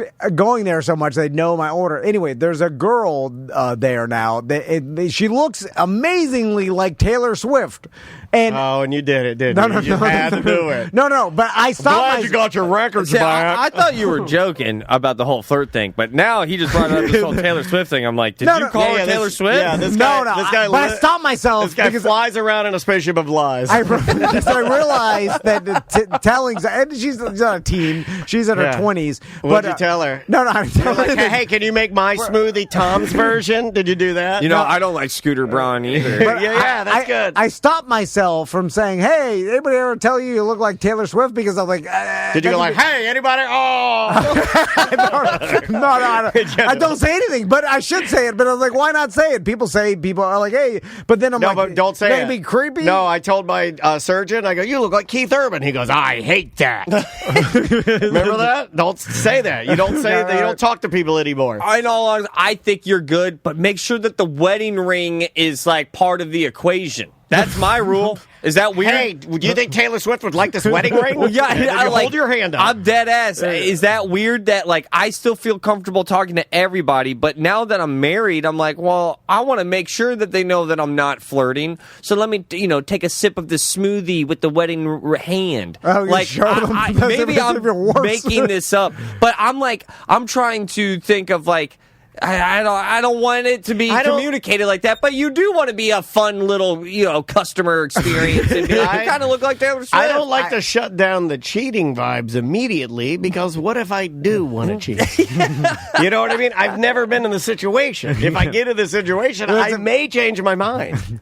I like how there's all these dads that live this fantasy. Oh, they don't. Because I do. No, I know. But it's that we still want to. No, I don't. Have some. What if? I do not. This person. You've never been called seduces disgusting. me. You've never been called disgusting for being short. I do not. I know what I am. No. In the back of your mind, you still on the table is seduction for whatever reason. I don't know. Like in every guy's mind, we're like, what if this random stranger seduces me? Lately, it's only been like ugly old ladies. Whoever it is, you're just like seduction. Okay. And it's never going to be on the table ever in your life. 100%. No one's seducing you. It's like it happens like getting struck by lightning or something, right? You could delete the word out of my head; it'd be fine. Who has been seduced that you've ever? None of my friends have any stories of seduction of like. Now, I guess define seduce. Are we talking about like getting drugged or? No, I'm talking about like I'm in the man's world. It's a man's world. Of you're a man, and in your life, the female has tried to seduce you. like random strangers or like some employee that you met, or like I'm not talking about long-term coworker that you work with for 4.5 years. Well, you were building that. You were building that island of deceit. I'm talking about you're seduced by a seemingly a stranger, like you'd see in pornos or whatever. You know what I'm saying? Like all of a sudden, he wants the fuck team 5. Where the fuck team 5? Not even that. I might have been a little bit seduced. Oh, really? Okay. Young man. He's a young man. I was young. Tall. See, I told you. How tall are you? I was 19. I'm like 6'2". I was 19, and she was in her 40s. Okay.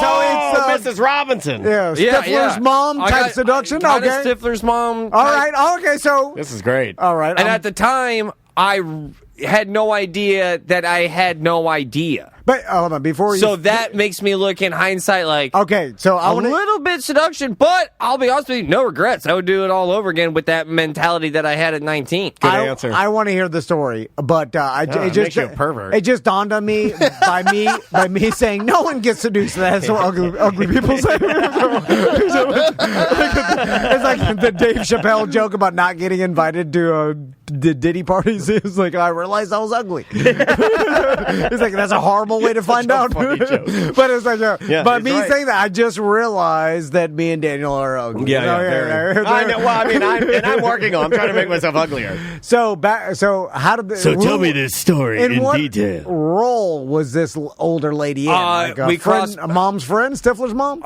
No, it was not a friend's mom. It was a trainer. For an improv class. Oh, so in a teacher-like role. A teacher-like role.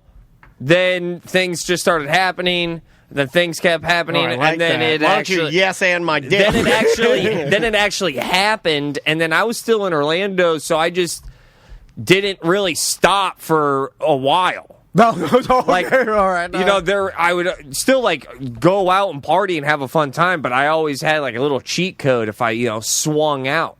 Now, struck out. Now, they say that women are more experienced, older women. Now, obviously, she was in her 40s at the time. You were in your 20s or something like that. And I'm here to debate that fact with people because I've been with my wife since she was a teen all the way now. She's 43. Yeah. And better now?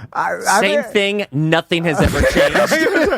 Not much. Yeah. What do you just, I haven't. You just stick it in and go wipe off. No. I stick it in, wipe off. I haven't personally sticking towel. All right. Observed anything that I'll be like, wow, that was a Jordan-like move. Good Lord, LeBron at the buzzer. Jordan-like move, tongue out. I got it. Okay. Like that.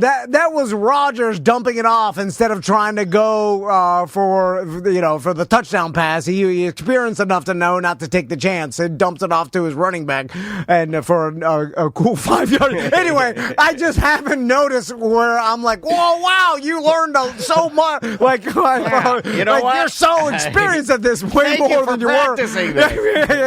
In fact, have you put any time in? I would make the argument. Have you changed what you do? Just by pure age and agility, better in her 20s. I'm just throwing it out there. More stamina. I'm just saying for a lifetime of experience, that's the Tom Van. I would argue that it's still age and experience. I would argue that it's still like an experience thing. I think the amount of partners that you end up having makes an impact on what you do in the bedroom. You learn a trick from that person. It makes the pussy lips longer. I read that on the internet. And babies come out of your butthole. Well, I don't know if people know that. Well, no one throws in the partners aspect of it. Because me and my wife have been together too long, and there are no partners. It's only even me. You didn't learn anything from that one time out in Cozumel that you ended up liking. Right. So I would say that you got the worst of everything. Oh my God. You've been having baked chicken for 20 years.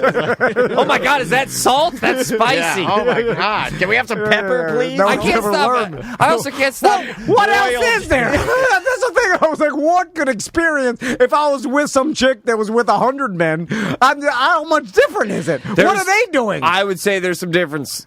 I would say, in You'd my have to be open experience, to it, right? Like I'm open. all right, but I here's don't the- know if you are. Or do you want Crystal to come to bed and be like, I'm going to do something. I'm going to put a beer bottle in my asshole like the biker I used to date just taught me. You're not going to do that. So, you're like, not going to I'll do it. No, but you're It's not. something, I don't whatever. think, I It's don't something think you're crazy. wired for I'm crazy.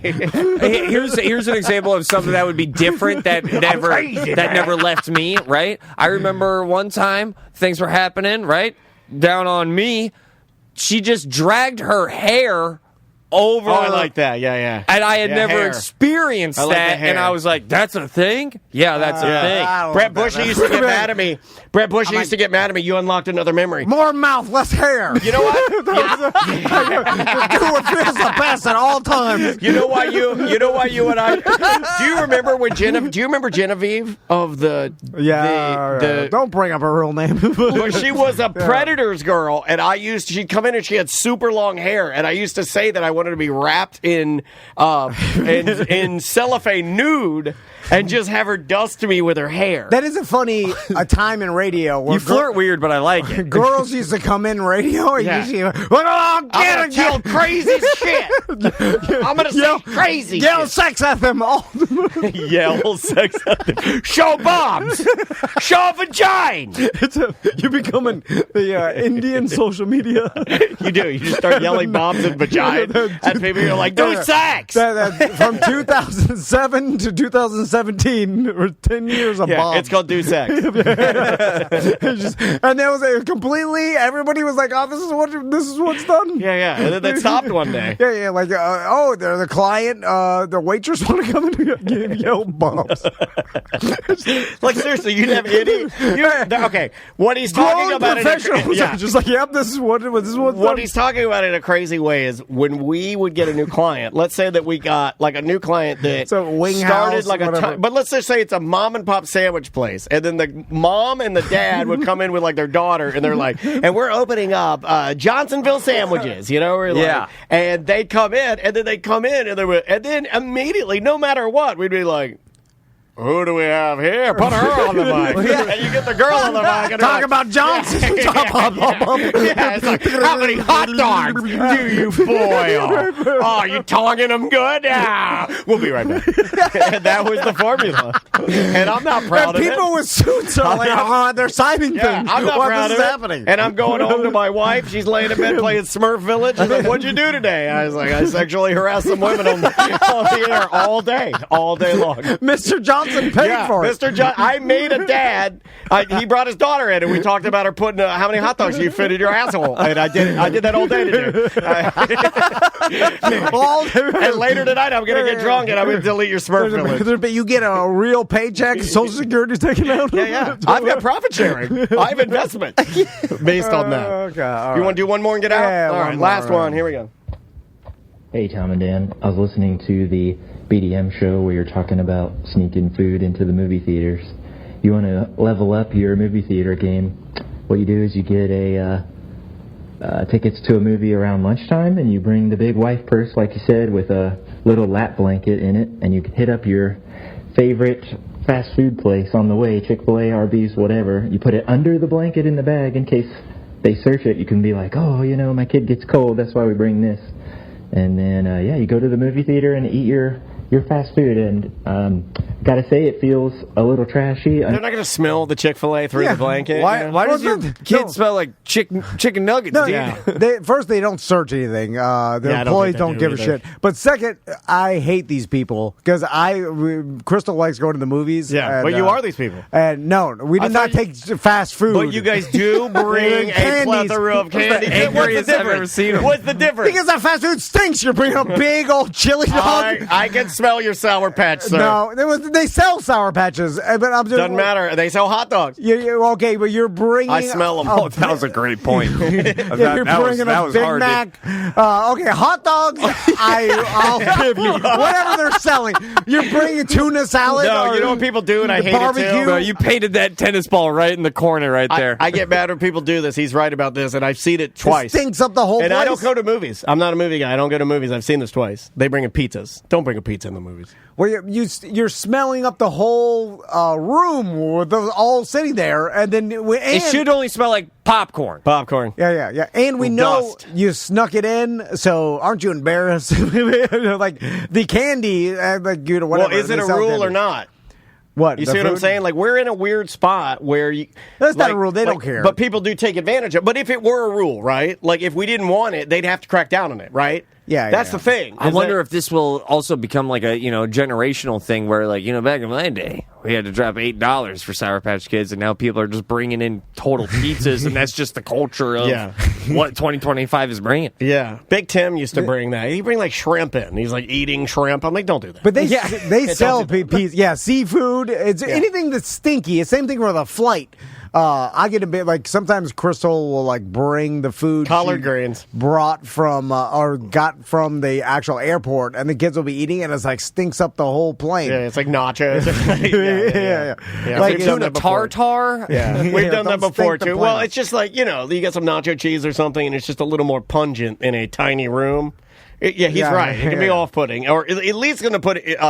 It's at least going to get eyes on you. 'Cause people are going to be, "What's that smell?" It changes the vibe in the room. It's microwaving your cod at the office. It was quitting microwaving your fish that you ate last night at the office, stinking up the whole place. Yep. I think that's a great ending point. Anyway, Yeah, don't microwave your cod. Never microwave your cod. bringing leftover fish the next day. I don't eat leftover fish. It's one of those things that I'm not gonna. If we had a fish fry or something, and like, don't save it. It's fine. You just- if fresh or I don't need it. That's fair. Yep. So, Ross, anything else besides let's plug again. these gigs? Mount Dora this Saturday, and then what did I say? June 27th, I'll be out in Melbourne. That is one of my favorite shows. It's one of my favorite venues, and it's amazing. You get tickets at rosscomedy.com. Also, Tom and Dan, you guys are one of the main reasons why this next plug happens. Good Sauce with Ross and Joel. It is so much fun. We keep getting better. If you haven't tuned in and given a listen, I would invite you. People love it. Episode 60 was a very, very fun one. We talked about all of our embarrassing moments and how I was accused of stealing a scooter and how I had to come to grips with I look like a guy who would steal a scooter. You do look like a guy. I look like a gangly scooter thief. You are a It's scooter not a adjacent. good look. And I look racist. Look at this hat and beard. That is a racist look. You did have a MILF seduce you, though, which I've never had. I thought you were looking at me and saying, I was like, no, No, I've never no. had that. What the hell is this guy talking about? All right, we will see you on the BDM show Monday. Yeah, thanks for listening, guys. We love you so much. Check out the merch at tomandan.com. Sign up to be a BDM if you're not already one. Is there any... Oh, we got some new merch coming up. Got some new straw hats. We have some and new sun- Hollerbox pins that we will be dropping off to Hollerbox German restaurant very, very soon. Yeah, those are free. You just ask your waiter or waitress ask about for them. Chef Pat. And that's courtesy of Hidden Skins, a really cool local apparel company. Yep. They do apparel, they do promotional items, they do car wraps. It's hiddenskins.com. There you go. And we'll tell you more about them once we get everything in. All right, guys, thank you so much for listening and watching, and we will see you Monday. Oh, wait a minute. I can't publish that. It's mediocre. This is all jokes and funny to you, huh? You can take it up with legal. Have a good day.